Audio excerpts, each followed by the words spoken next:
Hey everyone, it's Zack Beck. The six-figure salary is the holy grail of career advancement, where individuals strive and work diligently to be able to earn this type of income so that way they can move forward and achieve their long-term goals. Now, I want to share a bit of a story about how I reached the point where I now earn a six-figure income, actually having received a $100,000 raise where I worked in one job that paid $20,000, then it jumped up to $120,000 for the same title and same position. So I want to share the step-by-step approach that I took, the education that was required, the work that was required, and the long-term determination in order to get to this point, and also the steps I want to take moving forward in order to continue to make a positive impact in this community by encouraging you and myself to pursue our dreams. So let's take our time, dive into the details, and jump into it right now.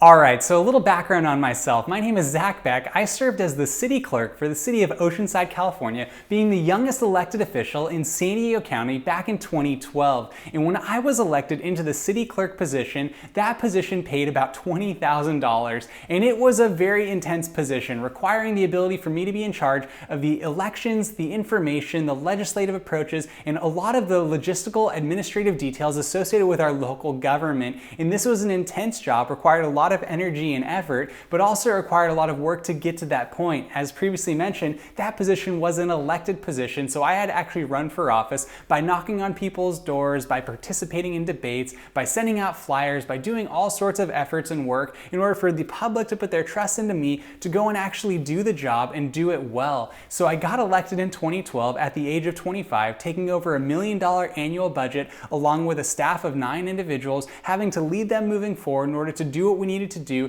to be able to execute the projects and the work according to what is government code and what we needed to do in order to represent the public's interest well. So as I got elected, for context, that position used to pay $130,000 a year, but they cut the pay of that position before I got elected into it. But they didn't change the hours, they didn't change the time, they didn't change any of the requirements or the work associated with doing it, they just changed the pay. So I took on this role at the age of 25 for about 20 grand, and I did it, and I worked as hard as I possibly could in order to continue to pursue moving that department forward. And what I had to do, especially in this position, because it's a government position, there are so many codes and regulations associated with it, and any wrong step can get you in legal trouble. So it required me to come in with my eyes wide open, but it was almost as if I was drinking out of a fire hose because there was so much information coming my way and how much information I had to distill in order to make sure I was making wise decisions for the department. So I continued in that position, and I had to run for re-election in 2016, got re-elected in 2016 with the most votes in the city's history, because actually no one decided to run against me.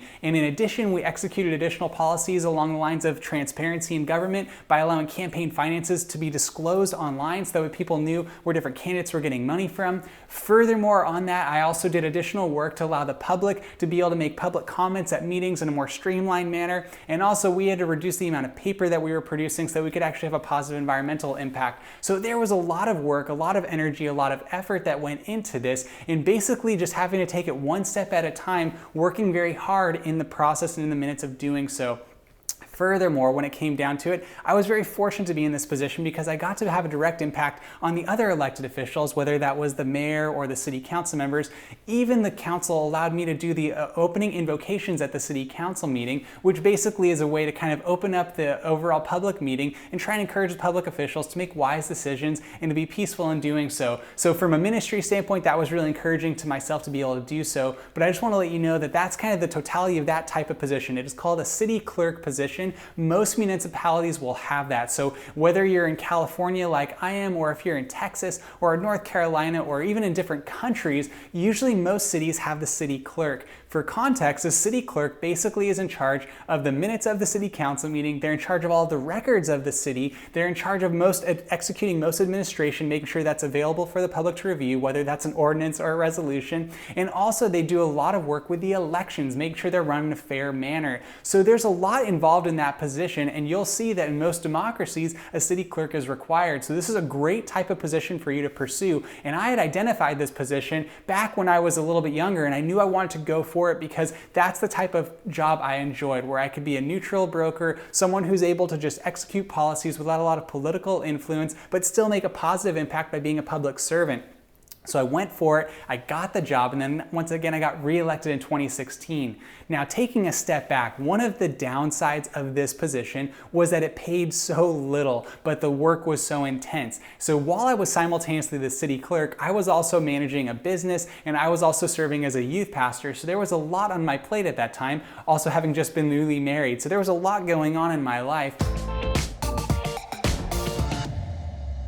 Even though I had a college degree and a lot of experience in the governmental sector, I needed to gain even more experience and specific certifications in order to get appointed as a city clerk, either in the current city if they were to change that, or if I could go to another municipality to do the same. And if I were to do so, then the average salary for one of those positions was over $100,000. So I identified an organization called the International Institute of Municipal Clerks, and then I had to earn what was called a Certified Municipal Clerk designation. Now, this required me to take additional training courses. It also required that I would have to do additional work in my field and gain additional traction, so that way I could have more of these certifications to be able to go and apply and actually be eligible to get appointed into this position, because being elected does not require those same certifications. So I worked diligently, attended all of the classes, made sure I did all of the research necessary, and over a course of 2 years, I was able to obtain the certification of what's called a Certified Municipal Clerk. And in doing so, that made me eligible to be able to go and apply to different positions at different cities. But I still had a heart for that particular community that I was involved in. So like I said, I got reelected in 2016 and began to think about what kind of opportunity I would want to consider. Then an opportunity presented itself for a close by city called the city of Escondido, California, which is just on the other eastern side of San Diego County, whereas Oceanside is on the coastal side of North San Diego County. So I applied for the position, and I was very fortunate to actually be offered the position and to get appointed as city clerk there. And the position paid a considerable difference. It actually went from around $20,000 that I was making in Oceanside to over $120,000 for the same position. The difference being this was appointed versus elected. And in that respect, it was a very wonderful transition for myself financially, and also getting to see how a different community operated. And that was one of the benefits of this, was also being able to be exposed to a new community, to new leadership style, and to understand the efficiencies that I could see by being a part of a new leadership organizational team. So I got hired into that position at the end of 2018. Here's a link of the description, and actually you can read an article about it in the local newspaper. And that was one of the largest salary raises that I could really imagine ever getting for myself. And it was one of the reasons for obviously pursuing the education that led up to that and taking all the necessary steps in order to do so, but realizing and understanding that just because you make a certain amount of money doesn't change the work that you're supposed to do. I worked equally as hard in the position I was in before versus the position I'm in now. But it just shows that if you have the determination and the dedication necessary, as well as making all of the tangible steps according to what needs to happen during the course of your career, if you can identify a niche and understand what is required to fulfill that role, then you have the potential to get that type of raise as well, if you understand the opportunities that exist out in society. Now, one of the reasons I gravitated towards working in the public sector or in government is I really have a heart for helping people, and I really have a heart for wanting to be involved in my community. Previously, as I said before, I used to serve in ministry as a youth pastor, so really wanting to pour into the lives of other individuals and helping them achieve their goals and go through the heartaches and all the challenges associated with life. But being a part of government, you actually get the ability to be boots on the ground, helping people go through very challenging things, but also educating the public and encouraging them to be involved in civic affairs. And being a city clerk allows me to do that. And it's one of the most fulfilling jobs I've ever had. It is the most fulfilling job I've ever had. So in that respect alone, I just want to encourage you that this is not the only career path that offers these kinds of opportunities. Government has a plethora of positions that most people do not even have an understanding of or are aware of.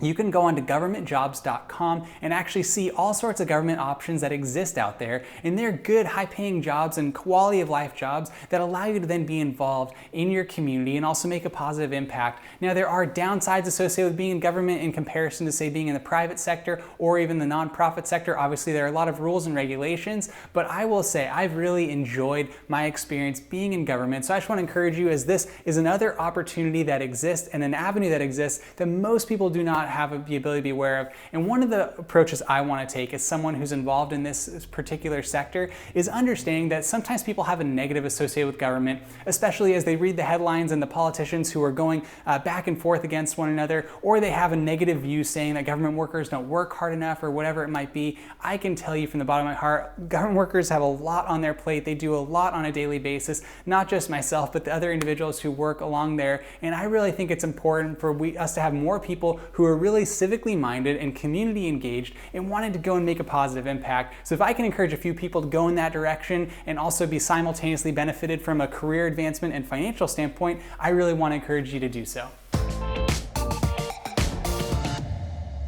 One of the most significant career choices I ever had to make was back in 2017, and this was while I was still going through the process of earning the certification to become a certified municipal clerk, gaining the expertise and experience necessary to be able to transition from an elected clerk to an appointed clerk to be able to move forward on the career trajectory that I wanted to set out on. What actually happened in 2017 was the mayor of Oceanside, Jim Wood, he was a good friend of mine and someone who I was very close with, unfortunately became ill. He had a stroke and he had to resign from office. When he resigned from office, he actually wrote a letter to the city council requesting that they appoint myself, Zack Beck, as the mayor of Oceanside at that time. At that time, I was about 30 years old, and I would have been the youngest mayor in San Diego County history. So it was a very significant honor, something that I was very grateful to have had the opportunity to be considered for. But as I thought about it long term from a strategic standpoint, I just want to encourage you specifically as individuals who might face other obstacles or career choices that you have to make. I knew that if I accepted that position, yes, I would have the opportunity to have a higher, more prestigious position, but that it could have derailed my career long term because I really knew the goal that I was set after, which is I wanted to stay in the city clerk profession. I wanted to serve in that capacity, and that was the career trajectory I wanted to move forward in. So I actually then wrote a letter to the city council telling them to withdraw my name from consideration to be appointed as mayor. And then as I moved forward with that particular decision, it was a very challenging decision because my heart was to help the community, but I knew that I could do it on a bigger level if I remained in the clerk profession for a longer period of time. So I actually continued in that trajectory, and that allowed me to continue moving forward, receive the certification, and then be able to then go ahead and achieve the ultimate goal that I was looking to achieve, which was actually getting that appointed position to be able to go and make a positive impact in that community, which I'm fortunate enough to be able to do so right now. So I just want to encourage you that if you face difficult decisions for your career trajectory as you're considering what direction to go in, especially in our new economy that we have where everything seems to be a gig and things are changing rapidly, understand the decisions that you make now do have a direct impact on your future. So you want to be cautious, follow not only your instincts and your intuition, but you really want to think through what potentially it could mean for derailing or continuing to move forward where you want to pursue these different goals. And on that standpoint alone, I just want to encourage you once again that if you have a specific career that you're wanting to move forward in, or if you have a specific passion that you want to go forward in, but if there's certain barriers that prevent you from getting there, such as requiring a certain level of education, requiring a certain level of certification, experience, etc., take the steps necessary to achieve those different goals so that we can move forward and be considered for those positions if you really want to achieve that long-term goal. And you never know where that journey might lead you. It might lead you to becoming a mayor of your city. Who knows? I know that's unlikely, but you never know. So I just want to encourage you all the way around that if you have a desire to make a positive impact in this world, government is one area that you can do that in, and also simultaneously you can get paid according to like a living wage and something that's going to allow you to have a long-term prospects for your life. And it's something that I really enjoy. And also I want to encourage more people to do the same because we want to have more people making a positive impact in our world. With all that being said, I'd like to thank you for watching the video today. If you wouldn't mind, please like the video. That would really help the channel out for the YouTube algorithm, help push this video to other people who might need to hear it.